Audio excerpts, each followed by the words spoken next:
Narito po kami sa Rada Eco Farm para mag-interview about sa GMO.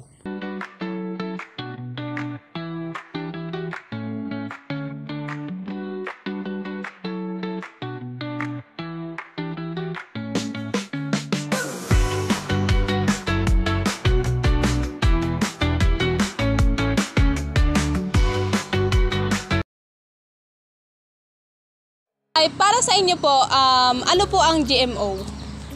Ang GMO ay yung tinatawag na genetically modified organism.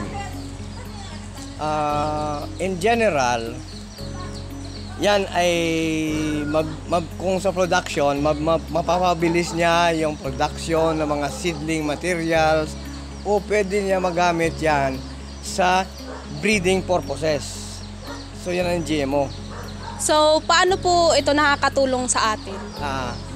Makakatulong ang GMO with the proper care and strategic implementation of the program. Ang unang may tutulong niya ay mas mapabilis dumami ang kinakailangan mga seeds at mabilis na ma-modified niya yung mga breeding ng mga hayop. Para sa iyo, ano po ang GMO? So, para sa akin, ang GMO or micro-modified organism ay isang genetic material na DNA or sinadyang binago ng genetic engineering upang magkaroon ito ng tiyak na katangian na hindi natural makukuha sa traditional ng pagtatanim. So, ang GMO ay ginagawa at ginagamit ito ng biotechnology kung saan ang isang gene ay mula sa ibang organismo na inililipat sa kanilang target na mga organism. So, for example, ay pwede itong kunin ng gene sa isang bacteria na lumalaban sa sakit. Tapos, pwede itong ilagay sa mais upang hindi ito kainin ng mga insekto. Tapos, ang halimbawa na ang GMO, ayun nga, mais, kamatis, ganun. So, pwede rin sa golden rice. Tapos, ito ay isang uri ng palay na may vitamin A upang makatulong sa paglaban sa kakulangan ng bitamina. So, ang benefits ng GMO para sa akin ay mas mataas ang ani kahit na ang hamon ng peste or sakit ay tagtuyot sa mga ganun, sa mga tagtuyot or may mga sakit na peste baga. Tapos, mas mura at mas maraming supply sa pagkain. So, ang kaanuhan lang niya sa ay yung sa kalusugan ng tao at sa kalikasan. Yun lang.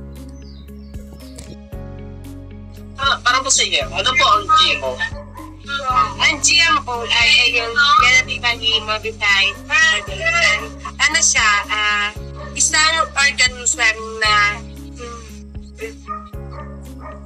organism tulad lang sa napangaliit pa rin yung mga nitrobyo na yung DNA na or yung genetic material ay ginamitan ng modern yung DNA or yung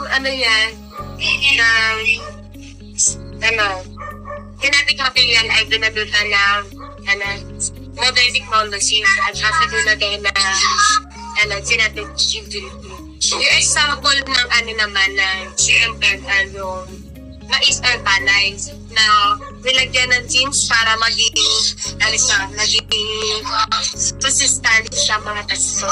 Tapos yung naman, kamatis na makikay dahil sa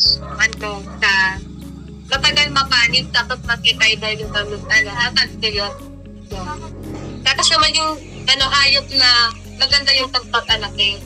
Tapos yung solusyon niya, maganda yung solusyon niya sa pamamagitan dyan may genetic yung yan. Tapos naman, yung layunin ng temple ay, or yung mga advantage niya ay para palakasin daw yung ani ng mga halaman para nagkaroon ng higher yields. Tapos naman, yung gawing mas matibay yung mga halaman sa takip. Tapos, yung ginagamit nito para yung mga halaman mo ay parang matibay sa iba-ibang period. Tapos naman, meron naman sa epekto sa tao na salita. Ang GMO ay minsan meron siyang mapangit na epekto sa kalusugan ng tao.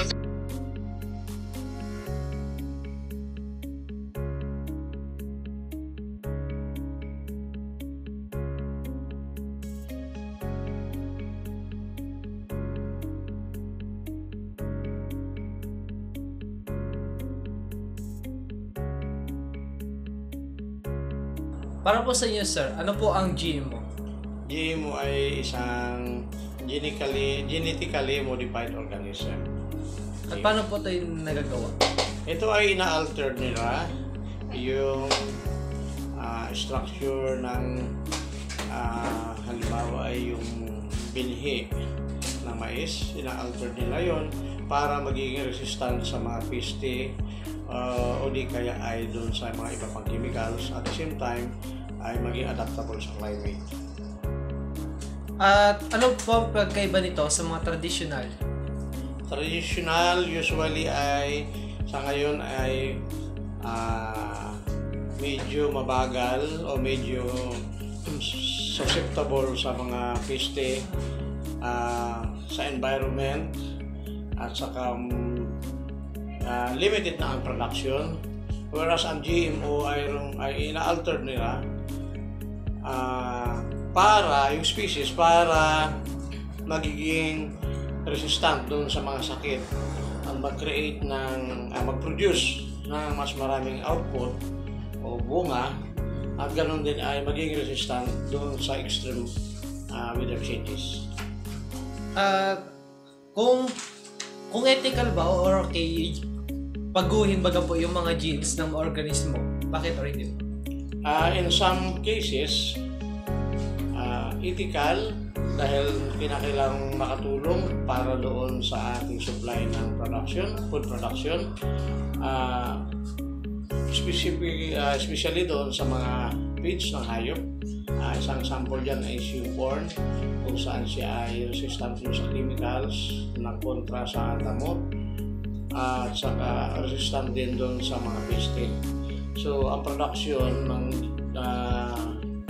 GMO na corn ay mas marami at saka intended para doon sa pagkain ng mga hayop, pero hindi siya advisable na gamitin para sa human consumption.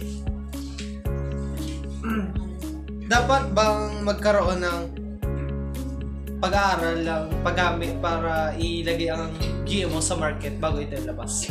Kinakailangan, kaya nga limitado pa rin yung mga produkto na GMO dahil ang iba ay hindi pa nakakapasa doon sa kanilang pag-aaral, pero kadalasan sa ibang bansa ang ginagamit nila ay talagang proven na for production at saka meron na silang study or report na talagang fit for consumption, hindi sa tao kundi sa mga hayop. Yun lang po. Thank you po.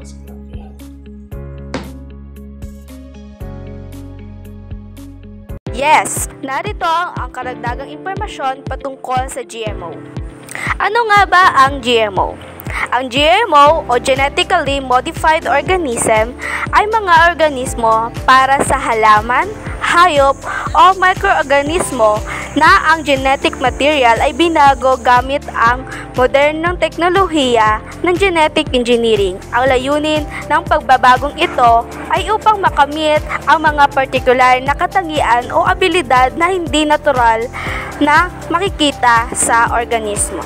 Ang layunin nito ay pagpapataas ng ani o produksyon, pagpapalakas ng resistensya laban sa peste, sakit at matinding klema, pagpapabuti ng nutrisyon sa pagkain, paggawa ng mga gamot o iba pang produktong pangkalusugan.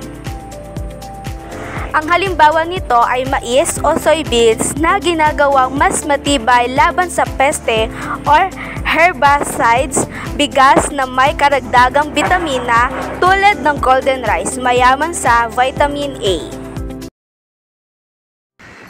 Noong 90s, nagsimula ng pag-aaral sa Pilipinas ang biotechnology at ang mga GMO o genetically modified organism. Isa sa mga nanguna dito ay ang UP Los Baños para siguraduhin na ligtas ang paggamit nito. Gumawa rin ng gobyerno ng National Committee on Biosafety of the Philippines.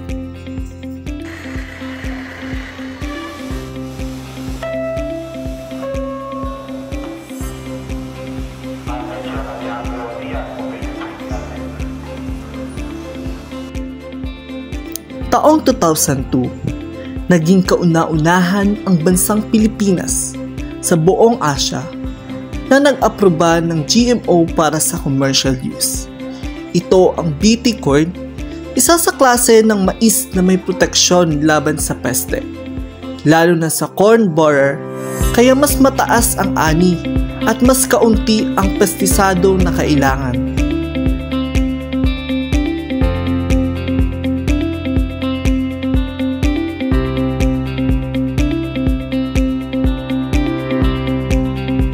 Habang dumarami ang nagtatanim ng GMO corn, lalo na sa Luzon at Mindanao, dumarami rin ang usapin na may grupong pabor kasi nga daw mas mataas ang kita. Pero meron ding tutol dahil sa mga tanong kung safe ba talaga ito sa kalikasan at kalusugan.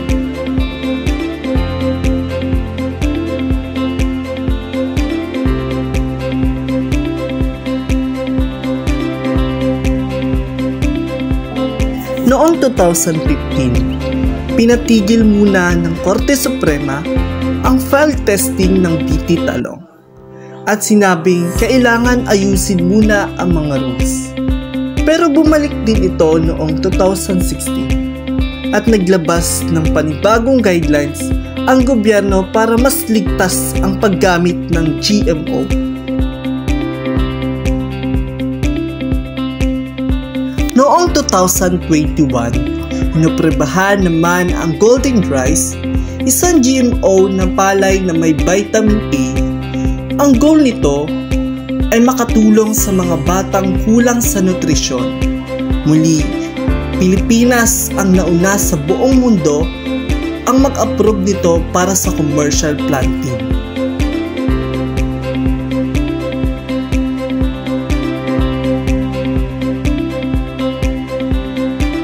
Sa Oriental Mindoro, kahit legal ang GMO, hindi ito masyadong laganap.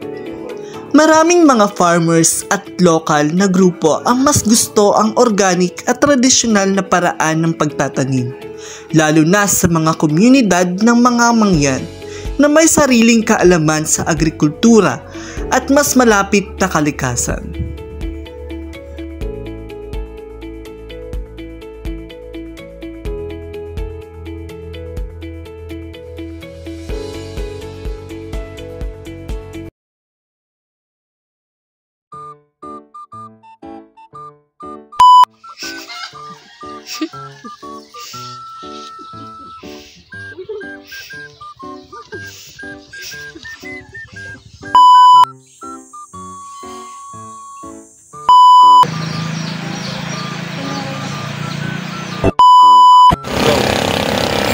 Yes! Narito ang karagdagang impormasyon patungkol sa Ganyan. Okay, yan.